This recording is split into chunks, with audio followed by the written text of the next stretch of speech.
ಏನ್ ಇನ್ಸ್ಪೆಕ್ಟರ್, ಯಾರ್ ಬೇಕಿತ್ತು? ನಿಮ್ ರೂಮ್ನ ಚೆಕ್ ಮಾಡ್ಬೇಕು. ಯಾಕೆ? ಅದನ್ನೆಲ್ಲ ಆಮೇಲೆ ಹೇಳ್ತೀನಿ. ಯಾರೀ ಒಳಗಡೆ? ಬನ್ರಿ ಆಚೆ.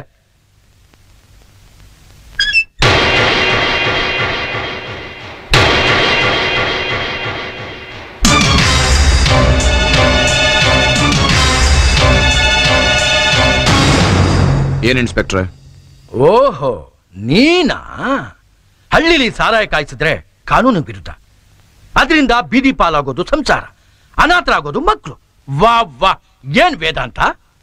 ಈಗ ನೀನ್ ಮಾಡ್ತಿರೋದನ್ನ ಸಾಚಾ ಕೆಲ್ಸನಾ?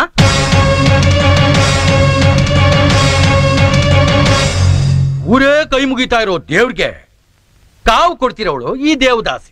ಇನ್ಸ್ಪೆಕ್ಟರ್, ಕೋಪ ಮಾಡ್ಕೋಬೇಡಿ. ಮಾತಿನ ಮೇಲೆ ನಿಗಾ ಇರಲಿ. ನಾಲ್ಗೆ ಉದ್ದ ಇದನ್ನ ಬಾಯಿಗೆ ಬಂದಂಗೆ ಮಾತಾಡ್ಬೇಡಿ.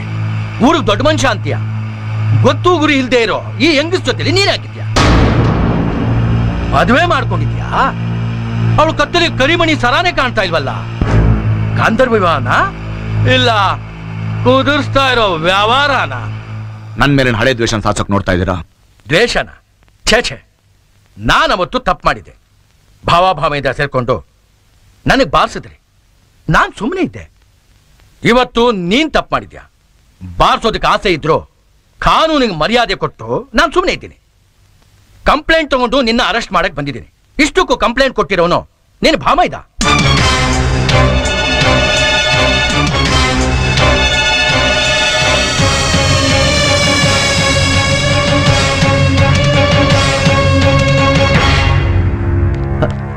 ಇನ್ಸ್ಪೆಕ್ಟ್ರೆ, ನನ್ನ ಕಂಪ್ಲೇಂಟ್ ವಾಪಸ್ ತಗೋತೀನಿ, ದಯವಿಟ್ಟು ಬನ್ನಿ. ಪರವಾಗಿಲ್ಲ ಕಣಯ್ಯ. ಚಿಂತಾಮಣಿ ಮನೇಲಿ ವ್ಯಭಿಚಾರ ನಡೀತಾ ಇದೆ ಅಂತ ಕಂಪ್ಲೇಂಟ್ ಕೊಟ್ಟು ಕರ್ಕೊಂಡು ಬಂದವನು ನೀನು.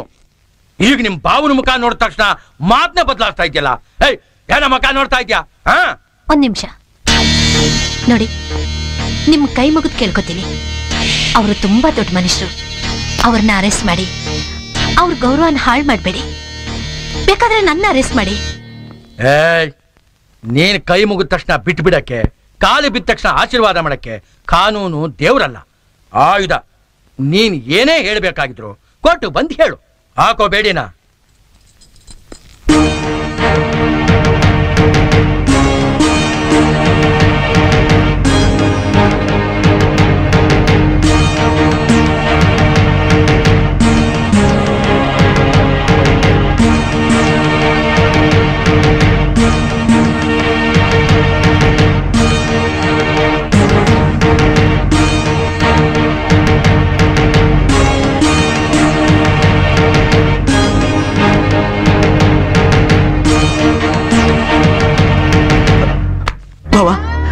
ಬೇಡ ಬಾವ, ನನ್ ಮಾತು ಕೇಳಿ, ದಯವಿಟ್ಟು ನಮ್ಮ ಅಕ್ಕನ ಮಾತ್ರ ದ್ರೋಹ ಮಾಡಬೇಡಿ ಬಾವ.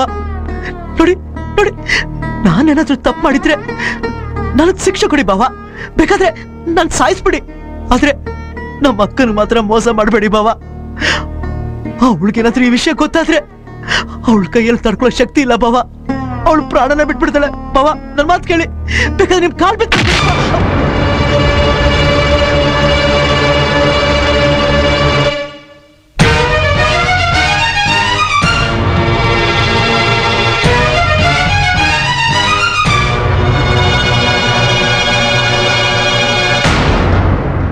ತಾಳಿ ಕಟ್ಟದೇ ಇರೋಳ ಜೊತೆ ಇದ್ರೆ ವ್ಯಭಿಚಾರ ಅಂತ ಹೇಳಿದ್ರಲ್ಲ.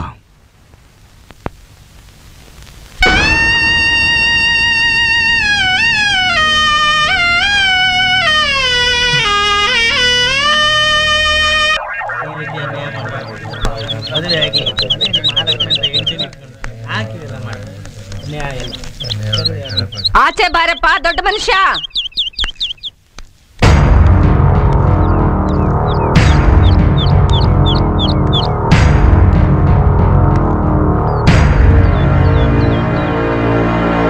ಏನ್ ವಿಷಯ?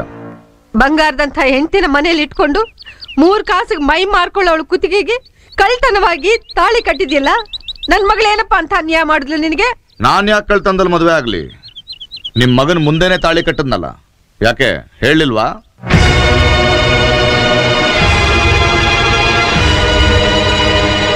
ಅಲ್ಲಪ್ಪ, ನನ್ನ ಮಗಳು ಯಾವತ್ತಾದ್ರೂ ನಿನ್ನ ಮಾತಿಗೆ ಎದುರು ಮಾತಾಡಿದಾಳ? ಇಲ್ಲ ನೀನು ಹಾಕಿದ ಗೆರೆ ದಾಟಿದಾಳ? ಗಂಡನೇ ದೇವ್ರು ಅಂತ ತಲೆ ಮೇಲೆ ಹೊತ್ಕೊಂಡು ಪೂಜೆ ಮಾಡಿದ್ದಕ್ಕೆ ಅವಳ ಕಣ್ಣಿನಲ್ಲಿ ಕೈ ತೊಳೆಯೋ ಹಾಗೆ ಮಾಡ್ಬಿಟ್ಟಿಯಲ್ಲ. ನೀನ್ ಹೀಗ್ ಮಾಡಿದ್ದ ಸರಿನಾ? ದೊಡ್ಡ ಮನುಷ್ಯರು ಮರ್ಯಾದಸ್ಥರು ಅಂತ ನಿಮಗ್ ನಮ್ಮ ಮಗಳನ್ನ ಕೊಟ್ಟಿದ್ದಕ್ಕೆ ಹಿಂಗ ಮಾಡೋದು ಅಳಿಯಂದ್ರೆ? ವಯಸ್ಸಿನಲ್ಲಿ ದೊಡ್ಡವರು ಅಂತ ಮರ್ಯಾದೆ ಕೊಟ್ರೆ ಬಾಯಿಗೆ ಬಂದ ಹಾಗೆ ಮಾತಾಡಬಾರ್ದು. ನೀವ್ ಅನ್ಕೊಂಡಂಗೆ ನಾನು ಯಾವ ಅನ್ಯಾಯನೂ ಮಾಡಿಲ್ಲ. ಅಂದ್ರೆ ನೀವು ಮಾಡಿ ಸರಿನಾ ಅಳಿಯಂದ್ರೆ? ನಾನು ಯಾವ ಸೀಮೆ ಅಳಿಯಾರಿ ನಿಮಗೆ? ಅಳಿಯ ಅನ್ನೋ ಗೌರವ ಮರ್ಯಾದೆ ಇದ್ದಿದ್ರೆ ಯಾವುದೇ ವಿಷಯ ಇದ್ರೂ ಮನೆ ಒಳಗೆ ಬಂದು ಕೂತ್ಕೊಂಡು ಮಾತಾಡ್ತಿದ್ರಿ. ಈಗ ಊರ್ನವ್ರನ್ನೆಲ್ಲ ಕರ್ಕೊಂಡು ಬಂದು ನನ್ನ ಮಾನ ಮರ್ಯಾದೆ ತೆಗಿತಿರ್ಲಿಲ್ಲ. ನನ್ನ ಉಪ್ಪು ತಿಂದು ಬೆಳೆದ ನಿಮ್ಮ ಮಗ ಪೊಲೀಸ್ ಸ್ಟೇಷನ್ಗೆ ಹೋಗಿ ಕಂಪ್ಲೇಂಟ್ ಕೊಡ್ತಿರ್ಲಿಲ್ಲ.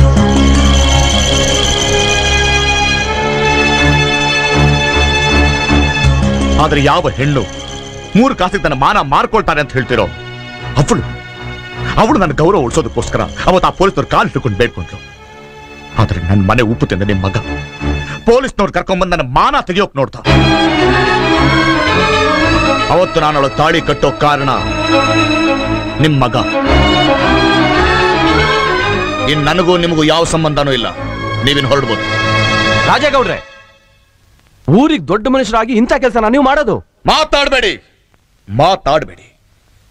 ಅವತ್ತು ದೇವಸ್ಥಾನದಲ್ಲಿ ಇದು ಊರಿಗೆ ಸಂಬಂಧಪಟ್ಟ ವಿಷಯ, ನಿಮ್ ಸ್ವಂತ ವಿಷಯ ಅಲ್ಲ ನನ್ನ ಬಾಯಿ ಮುಚ್ಚಿದ್ರಿ.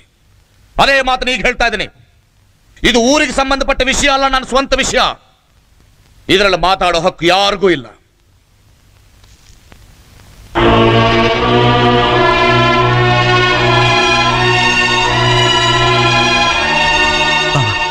ನನ್ ಮಾತು ಕೇಳಿ.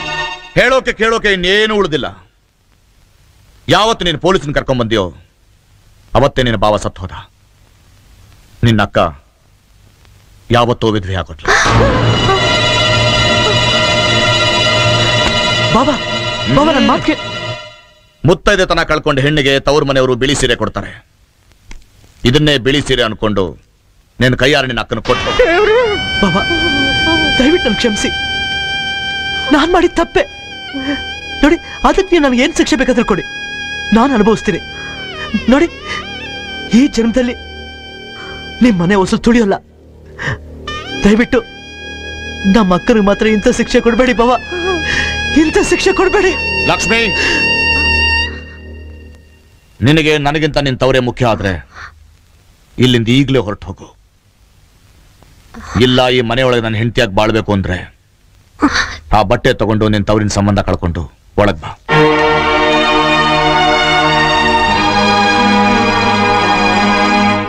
ಇಷ್ಟೆಲ್ಲ ಅವಮಾನ ಆದ್ಮೇಲೂ ಇನ್ನೂ ಈ ಮನೇಲಿ ಇರ್ಬೇಕಾ? ಬಾಮ್ಮ. ಇಲ್ಲಮ್ಮ, ಏನೇ ಬಂದ್ರು ಸರಿ, ಇದು ನನ್ ಮನೆ, ನನ್ ಗಂಡನೇ ನನ್ ಸರ್ವಸ್ವ. ನಿಮ್ ಜೊತೆ ಬಂದು ಊರ್ನವ್ರ ಬಾಯಲ್ಲಿ ಗಂಡ ಬಿಟ್ಟು ಬಂದವಳು ಅಂತ ಅನ್ನಿಸ್ಕೊಳ್ಳೋ ಬದಲು ಗಂಡ ಬದುಕಿದ್ದು ವಿಧವೆ ಅನ್ನೋ ಪಟ್ಟ ಹೊತ್ಕೊಂಡು ಈ ಮನೇಲಿರೋದೇ ಎಷ್ಟು ಮೇಲು. ಸಂಕಷ್ಟ ಕಾಲೇ ಸಂಬಂಧ ದೂರ, ಸತ್ವ ಪರೀಕ್ಷಾ ಕಾಲೇ ಅನುಬಂಧ ದೂರ, ಅಧಿಕಾರ ಕಾಲೇ ಮಮಕಾರ ದೂರ, ದುರ್ದೈವ ಕಾಲೇ ಗುರುದೈವ ದೂರ. ದೇವ್ರೆ, ನನ್ನ ಮಗಳಿಗೆ ಯಾಕಪ್ಪ ಇಂಥ ಶಿಕ್ಷೆ ಕೊಡ್ತಾ ಇದ್ದೀಯಾ? ಅಲ್ಲ, ಅವಳ ಗಂಡ ಇದ್ರು ಅವಳ ಸಂಸಾರ ಸುಖಾನ್ ಕಿತ್ಕೊಂಡೆ, ಅವಳ ತವ್ರ ಮನೆ ಸಂಬಂಧ ಕಳೆದು ಹಾಕದೆ. ಯಾವ ಪಾಪಕ್ಕಪ್ಪ? ನಾವ್ ಏನ್ ಪಾಪ ಮಾಡಿದಪ್ಪ ದೇವ್ರೆ?